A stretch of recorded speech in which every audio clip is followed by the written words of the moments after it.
Everyone, it's Michelle from Country Morning Creations. Welcome back.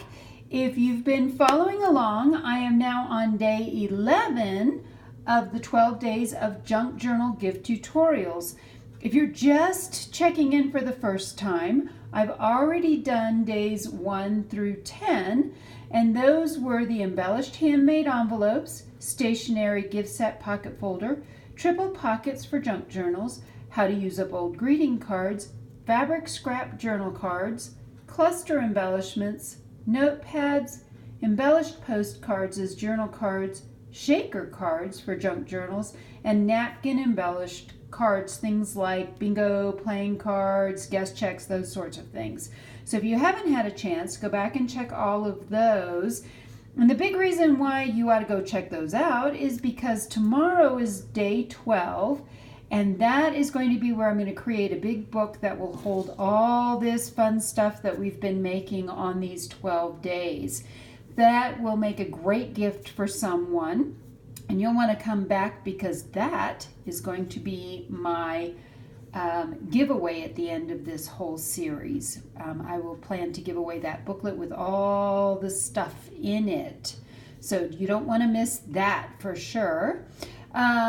So what we're doing today are bulb pin and safety pin embellishments. These are the different pins. So this is a bulb pin. You can see it's got a bulb kind of at the end of it. And these are both by Tim Holtz, and this is a safety pin. It looks more like one of the old-fashioned safety pins. Of course, for this, you can use a regular safety pin as well. I wanted to start with something that I thought would be a really, really simple idea that you could do as an embellishment. So if this is good enough for you, you could probably just turn this off after this and not worry about it. What I do is you could take just some lace, and I would use a small narrow lace. I wouldn't use a really thick lace. And you simply put a loop through your bulb pin. This is easier to do on a bulb pin with the lace. And I'm struggling to get this open. Usually it's not this hard, but of course it's because the camera is rolling, right? And you simply pull that through. And now on your bulb pin, you just have a piece of lace that is knotted around it. And that makes a really cute little bulb pin thing. You could also do it with a piece of ribbon. And these are really pretty. I'm going to try to do this. I actually, as far as junk journal tutorials go, I usually just jump right in and have at it, and it doesn't always work well. But this you could also do. I'm going to have to fold this down really tiny to get it through there. There we go. You can also do the same idea with a safety pin. And then you just have your, whoops. All right, let's try this one more time. And then you simply have, it's only because the camera's rolling that I'm struggling with this. I usually can do this pretty quickly, and right now it's just not wanting to work. So then you just pull that down tight, and now you have another one, and this is an embellished safety pin. Another really quick embellishment that you could do is to take something that will dangle, and I have several things in. I have a little kit over here, and I'm just going to let's grab a heart. So I'm just going to grab a little heart embellishment like this, and you can just take this and hang it off of a bulb pin.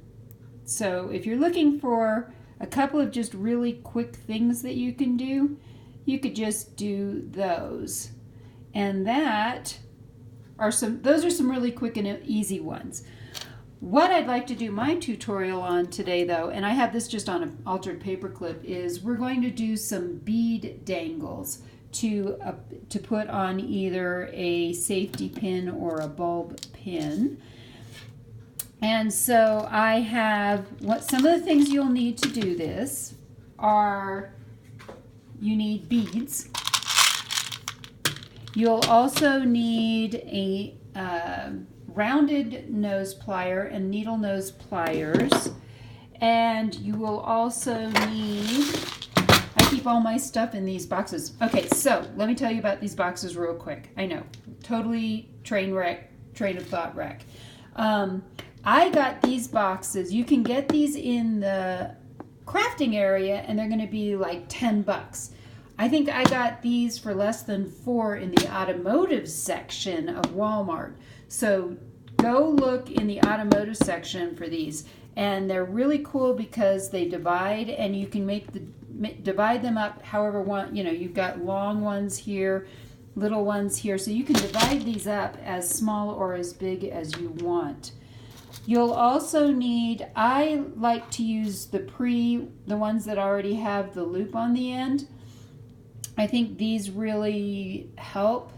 And then some other things that you can add are some things like these can go around your beads. You might want some smaller beads. You might want some metal beads. Any of those things are going to be great. And then last but not least, you're going to need some jump rings at the end. Oh, I have some other colored jump rings mixed in there. Let's get that one out of there. So for this, we are simply going to grab some colored ones. I like to pour mine out. So these are beads. I'll show you real quick.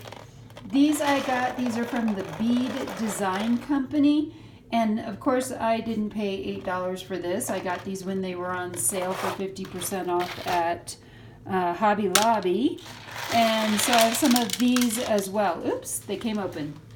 All right, so what I'm going to do, some of the things I know that, like, for example, there's purple in the kits that I've been using. So I'm going to grab a purple one, and then I think I'm going to do some clear beads on either side of that. So I'm going to grab out a couple of small clear beads. And I like to do odd numbers. So I'm just going to do 3. These are not really big. If I was when I do paper clips, I tend to like to do maybe even more than that. And so all you do is you start with your piece, and you've already got this loop on the end. You can also get them that are kind of a T at the end, so you don't have to worry about it. But either way, you can also just buy these in long pieces that are just straight. So those are some different options. So I'm going to take this bead and put it down there. Then I'm going to put one of these. And these, again, I think I got these at Walmart. Maybe I got these at Hobby Lobby. Anyway, anywhere where you can find beads. And then I'm going to put the purple one on, and that's going to cap, they're like bead caps, I think is what they're called. That's going to cap off the bead, and then I'm going to finish with another clear bead. Now, for this part, to finish this, I'm going to measure about a thumb length, and I'm going to, spinning a pair of scissors, I'm going to go ahead and just clip off the excess. And you can see that you have lots and lots of excess. So that's actually probably even still too much. I'm going to cut that down even a little shorter. This is where you need your rounded nose pliers. And all you're going to do is squeeze the very end, and you're going to start rolling that around and using that to roll that around. And if you can't quite get to the end, you need to move out further onto your bead. And now you have I'm going to try to squeeze this together, and it wants to keep rolling, so I need to hold the other end better. And I just kind of squeeze that together and then bend it back a little bit so that it will, it just kind of finishes the end off nicely. So now I have 2 loops on this, and I can leave these loops Or you could actually add, if you wanted to get really fancy, you could take maybe a little heart and hang that off the end. So I think I'm going to go ahead and do that, and I'll show you how to do that. And this is where you need to work with your jump rings. I'm going to use a very small jump ring for this part. And the key to jump rings, if you've watched any of my other videos, the key to jump rings are you don't pull, you twist. So we're just going to twist it open. We're going to put the heart on this and the other end of the bead on this. Whoops, I dropped that. I'm going to use this piece, because it's a little bit smaller and this is a very tiny jump ring. So we're going to put that jump ring on there. I'm going to use this end and put this also on this jump ring, if I can get this to work. As usual, I'm just, it's like it's one of those days. It's not working fabulously. And then we simply twist the jump ring back together. Now, sometimes you get it back together and there's a little bit of a gap. I don't know if you can see there's a gap there.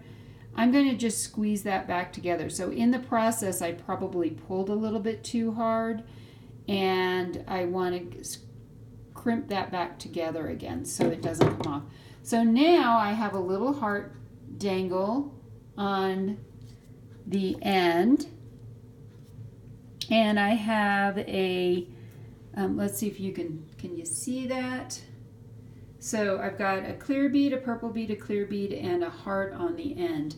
Last but not least, we need to attach this to our safety pin.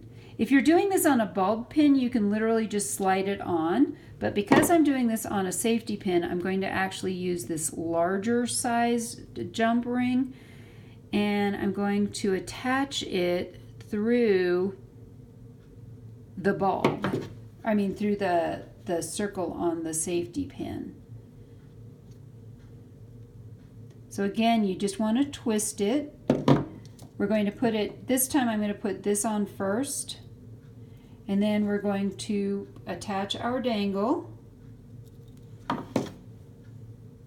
and then we simply twist this all back, and now you have your embellished safety pin, and you can see that. I'm going to grab a piece of white paper. I want you to be able to see this a little bit better, and I think you'll be able to see this better on a piece of paper.